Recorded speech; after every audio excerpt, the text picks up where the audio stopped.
Hello everyone, in this episode of Day Job presented by Sparesbox, Grub's installing the Shockworks Coilovers and Brakes onto our i30N track car.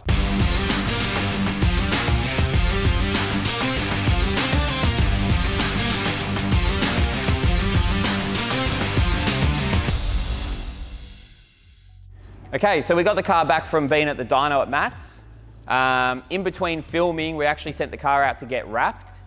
Now it's got a nice yellow bumper, which I'm happy about. So today, the reason we're here is we've got to do a few little jobs to the car before we take it to the track. So I want to make a few new parts to test out on the car. So we're going to make a new inlet for the turbo.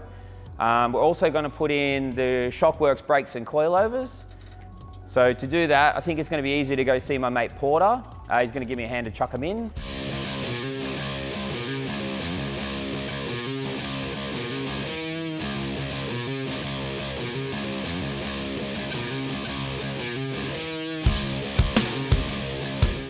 All right, so we've dropped the car off here at Porter's. This is my mate Ian Porter from Porter Performance. All right, so Hey guys. we've worked together for what, 10 years? Yeah, probably at least. Yeah, we've built many cars together. I built him a Falcon drift car / track car. We'll show you that later. It's pretty cool. A bit smashed at the moment. So what me and him are going to do today, we're going to fit all the Shockworks coilovers and brakes. It's just easier to do it here because Porter knows what he's doing and he's got a hoist and a wheel liner. So you want to get started? Yeah, 100%. Let's do it. All right.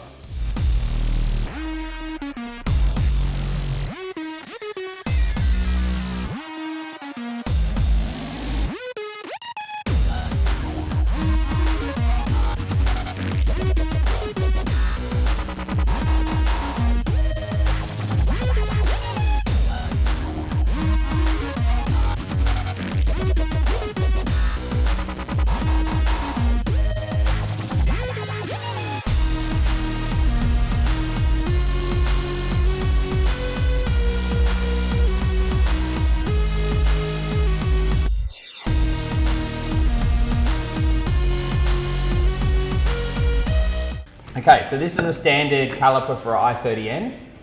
As a factory caliper, it's quite large in size.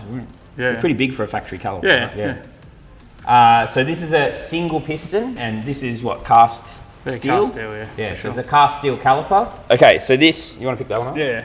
So that's the Shockworks. So this is actually machined from billet aluminium, so 6061 aluminium, fully machined. It's a two-piece caliper.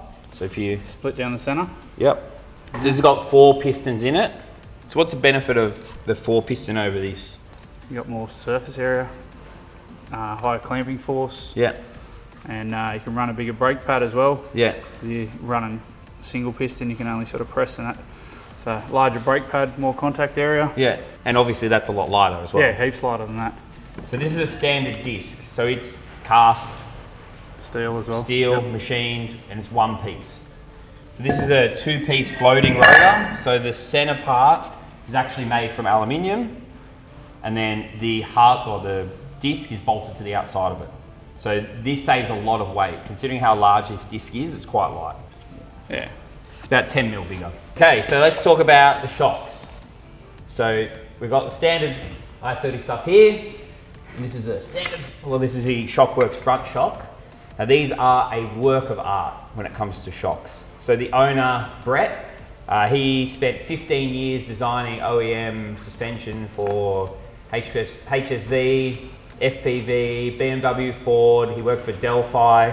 So he's taken all of his years and years and years working with OEM suspension and put it into this shock. So the main reason these are so good is because of Brett's attention to detail. The seals inside these, the design of the shock piston itself is like on another level. These shocks are so tunable, it's not funny. Pretty easy to install, really. They've got a camber top, which is one of the biggest problems with an i30N. There's no camber adjustment at all. So these are an inverted monotube shock. So what does that mean?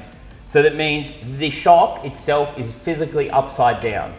So the oil and canister and piston are all up the top here, and then there's a shaft which goes down the bottom and mounts. So in your conventional car, like this shock here, the shock shaft is mounted up the top and the shock oil and stuff is down the bottom. This is the other way around. So what does that do? It means that the weight is carried by the shock itself and it's not held up by the suspension. Okay, so the rear shocks are also inverted. They're quite nice. I've never seen a chrome aftermarket shock before, which I quite like. The springs and shocks are separate. That's just the factory design. But this is the adjustable perch. This is how you set the ride height of the vehicle. So it's just like a normal coilover with a locking collar, except for it's just not mounted to the strut. And that just mounts in the lower control arm. Yeah. The base of that just sits in the lower control arm, and then the top of the spring goes up onto the chassis. So like that. Yep. So chassis there, control arm, and yeah, just adjust your height there. So Shockworks have been good enough to design a delete module for the in-cabin shock control, so you don't get any lights on your dash. These just mount up under the chassis. No big deal there. They have factory clip, plug them in. So pretty much, because we can set the shocks up how we want, this is not really needed anymore.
So we're back from Porter's. I took the car for a bit of a cheeky around the block. The thing is incredible to drive. Like, the change is astronomical. The brakes are amazing. The shocks, they ride over bumps so much better than the standard shocks. I can't wait to actually get on the track. Like, I'm pretty keen. But we've just got a couple little things to do before we can go.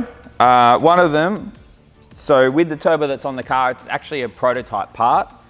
This is a standard turbo. So what we've got to do is we're going to make a new turbo inlet pipe, this is a factory one. So with that turbo that's on there, we actually made the turbo so it actually work with the factory nose, but I think that it's not flowing enough air through it, and that's kind of why we're down a little bit on power. So I've got these flange plates laser cut up. They are to suit the standard turbo size. So we're going to make a 3-inch intake. So the first job we've got to do is I'm going to have to like basically die grind it out until it's 3 inches, and yeah, and then we'll make a new pipe. Because I'm a bit lazy, and I say that because sometimes it's just easier to be lazy, but I actually designed and 3D printed a plug which is going to help us line up the 3-inch so it's perfectly centered into the flange.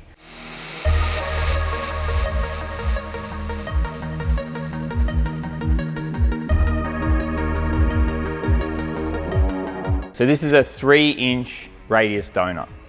So it's a lot tighter than you can get like a conventional mandrel bend. Now the issue is, right, there's not a lot of length in this before it needs to turn. So because we need to put like a straight section to have the silicone hose on, we can't have it bending all the way up. So we're going to use a donut. We're going to cut this in half, weld it together, and then weld 2 pieces of straight tube on each end, and then we'll weld it to the flange using this jig.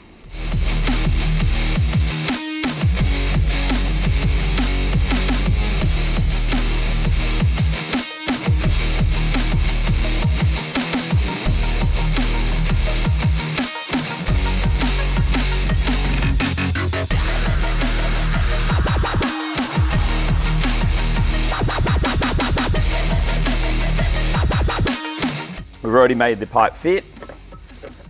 So as you can see, it's quite good. This is how the jig works. Basically, that just lines it up, and then pretty much we tack it on there and weld it up.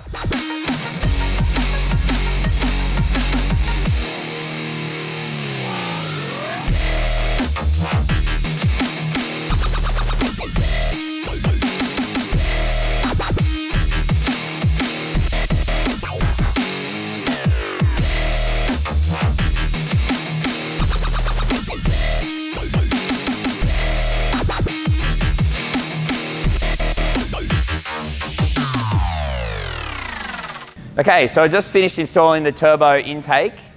I think we're pretty much finished with the car now. The only thing left to do now is take it to the track and give it a test.